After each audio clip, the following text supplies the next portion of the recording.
morning. I'm Tom. I want to talk to you about a brighter future, and this is to do with light pollution and what effect architects have it on the urban environments. So you might be wondering, what is light pollution? So there's four factors which all combine together, which create the light pollution itself.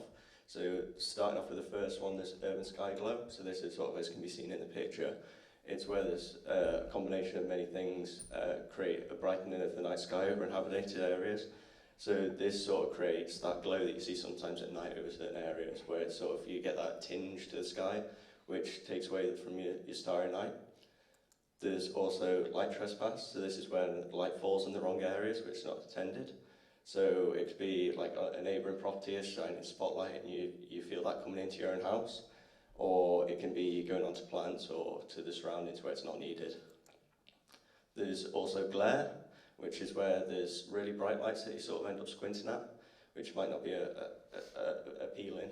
And then there's clutter, which is sort of a combination of all the above, which can be sort of a bright, confusing space where there's just a lot going on light-wise, which might not be required or needed. So you might be wondering, what are the effects of light pollution? So for us people first, it affects our circadian rhythm, which is a bit like our body clock. So as the sun sets, naturally our bodies start releasing melatonin, which is a hormone related to sleep. And when there's such light pollution, it sort of extends the day, and the shorter wavelengths of the brighter lights affect the melatonin release. So then it puts back our sort of natural bedtime in our body clock, so it means that people are getting disrupted with their sleep, which can lead to health problems.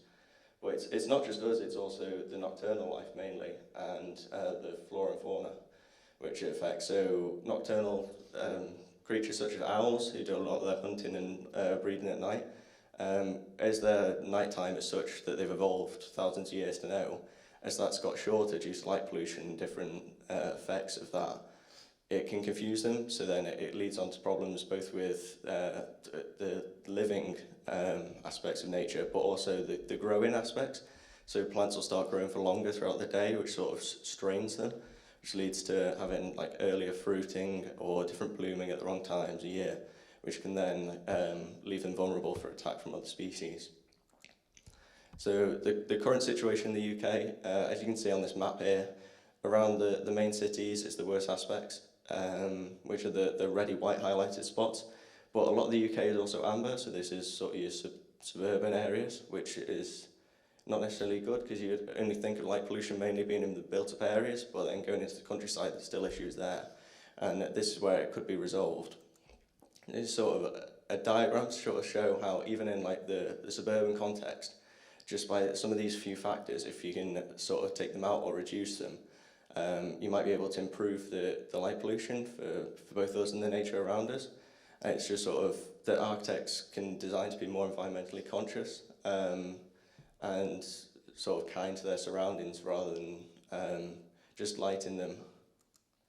So this is a project from Dark Source. So they're a small studio which go and work with communities to help out and come up with other solutions to show how they can work out a solution to light pollution with strategic lighting. This is in North Wales, so on the left is the before and the right is the after. So by doing different techniques such as downlighting, changing the kind of luminosity of the bulbs, as well as other key like little things that they've been able to do, these small changes can lead to a very minimal lighting, as can be seen on the site. But then you can see the sky and it's not affecting anyone. So light pollution is one of the pollutants which can be reversed, which is a very good thing, which means there's something we can do about it.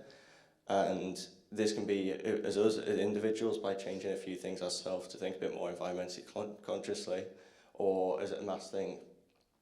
And so both with the architect as well, you can go in to like try and fix areas, but also for the future there's the educational side that you can use lighting in certain ways, that it can add to the materiality of your building, and that it can create sort of more emotion towards building in a good way rather than thinking, oh, you just have to turn off the lights. And the specification of materials, by choosing less reflective ones, means that there's less light that would land on it to then bounce back. So it's more being conscious with the material specifications with the buildings, as well as it's not just a negative that you have to think, oh, I can't do this. So it's that you can use it in a positive way to add merit to your building. So in like educational terms, this is my project that I've been working on this year. And I think if the education for sort of lighting strategies come in a bit more of how the architects have the influence over that rather than just lighting designers, that could be a wise move going forward that we could help tackle the problem. Thank you.